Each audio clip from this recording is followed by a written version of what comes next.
I'm here with my great friend Kevin O'Leary, and we are in the beautiful Muskokas on Lake Joseph, and we're going for a little boat cruise, and we're going to talk about real estate, especially cottage real estate, and also all the things that Kevin's up to, which is a lot. So Kevin, I call cottaging like the next thing, like I guess hockey is to Canadians. Everybody aspires to own that other place where they can have great family time and memories. But I know your opinion in terms of an investment. Well, look, I mean, I sit here with you on a day like today, cruising in this boat across this beautiful lake. There's no place like it on earth. That's right. And so when you start to attribute that value to why you would buy a cottage, you can understand why people put such a huge number on these places. Even though it's really a 3-month phenomenon, people love it up here, as I do, as you do. I mean, this is truly the essence of being Canadian. You can dive in this water and drink it. Where else on earth can you do that? Right. So yes, I like cottage investments. However, you've got to have your eyes open when you're going into this, because the truth is, for most of these cottages, they're not bought as investment properties. They end up being a huge financial expense every year to the people that own them. There's no property I own that costs me more than this place does, because my wife goes nuts every year renovating it. But that's a choice, right, Kevin? It is. It's a lifestyle choice. But I don't want people to invest in cottages thinking that that is the best asset class in real estate. It is for family. It is for enjoying your life, but it is not the best in terms of capital appreciation. All right. So let's talk more about that for a second, because people that bought cottages in the 60s and 70s, they have never seen such appreciation. I mean, they really are benefiting today. And even people now that, okay, I agree with you, that maybe bought in 2005 to 2008, they're trying to possibly sell and they're not able to recoup what they paid for. They bought in the height of the market. But there's still an opportunity, and we're not just talking Muskoka, but in other lakes and other waterfront areas going now north or west or east, where you can pick up great cottages, remote areas, beautiful lakes, and even they will probably appreciate over the long term. So would you say as a long-term hold, it's something that you could advise that would be a great investment? Yeah, you've hit on the real issue, because if you're going to buy a cottage to flip it as a trade, that's not going to work for you. Because I agree with you, people that bought 2007, 2008, I still think they're underwater. But if you take the cottage on into the family portfolio of what matters in your life, that makes sense, because anybody that bought any property 25 years ago, 20 years ago in this area and all the surrounding lakes has made a ton of money. That's right. And you have to make the assumption over the next 2 decades the same will occur. And I generally do endorse that. The question is, can you support the taxes, the maintenance, and the costs of being in that cottage for the next 20 years? That's the decision you have to make now. So the advice you're talking about is, when you're trying to choose, if you want a cottage, it's making sure that if it's the lifestyle that you want, you have a little extra cash that you can afford to do it, most likely getting a mortgage, which we'll talk about in a second, about your company. But it's about making sure you go somewhere that is affordable, understanding all the costs that are involved in ownership. Yes, and I think cottages have to be taken on as part of what I call the family nut. There is going to be a financial monthly cost, maintaining and taxes being the number 1 and number 2 of what you're going to be paying. And if you're on board for that and you can fit that in your lifestyle, it is the most wonderful investment you can make in your life. Just look at this place. Yeah, unbelievable. So let's go to the mortgage side of things for a second. All right. Now you have your new company, so mortgages. Okay. So O'Leary Mortgages.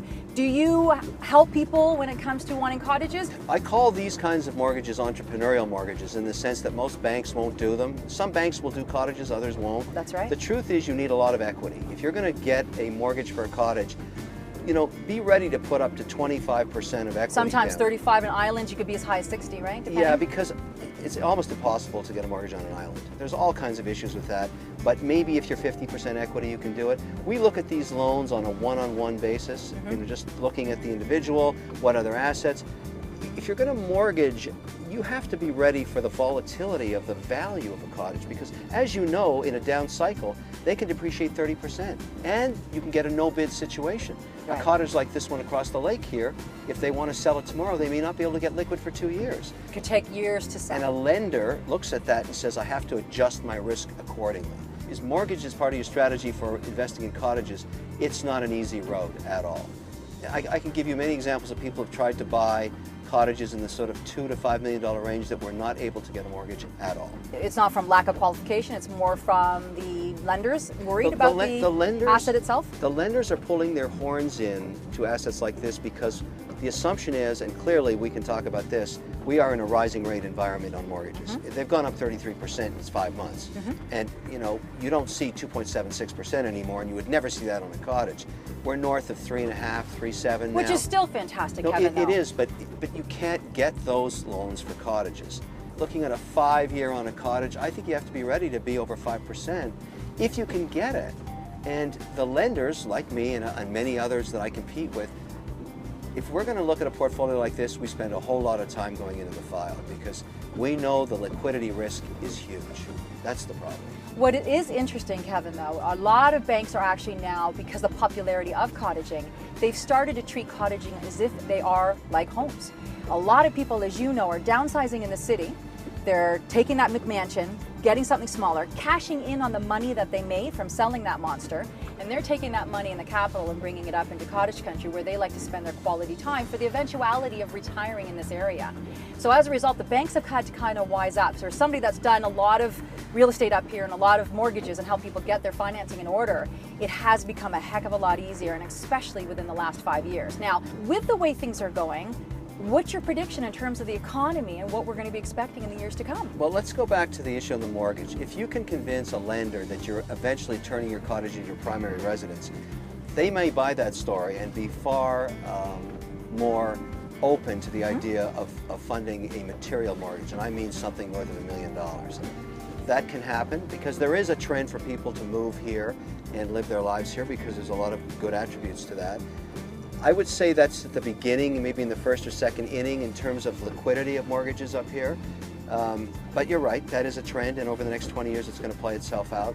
There's no question they're building the new ones as if they are primary homes. Absolutely. Every cottage that's built on this lake now has better systems, controls, and construction quality than the primary residence had built 10 years ago. I agree with that.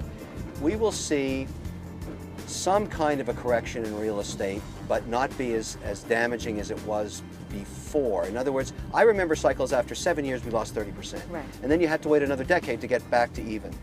We never had that problem here, but the government clarity, the new policies, the amortization schedules from 30 down to 25, obviously a 33% increase in rates in primary residences, all these are headwinds. They're telltale signs of things to you come. You can't fight City Hall, you can't fight a rising rate environment. My best case scenario for real estate, including cottages for the next 5 years, is flat. That's what I think. And then you're going to get this rapid period of appreciation when people feel, okay, rates have stopped going up. And I'm calling for a 200 basis point rate hike over the next 3 years. Okay. There was a period from 2003 to 2007, we had 200 basis points, 2% increase. Very slowly, I think it's going to happen again. And I can see it in the fund flows in O'Leary funds, which is a great barometer for me. It is a great barometer, and so right now people are pulling their horns in from bond funds and putting more money into floating rate funds. Okay. Our fastest growing fund right now is our O'Leary floating rate fund, which gives you more cash every month if rates go up. Right. It's a protection against inflation, and that is paramount on everybody's mind. And so when 2 months ago, let's say a ticket came in for $100,000, it would be all the Canadian Bond Fund. Today it's half the Canadian Bond Fund, half floating rate. And that just happened the last 2 weeks. That's how fast things can change. It can. Kevin, thank you so much for your time today. And the boat ride, well, that was just awesome.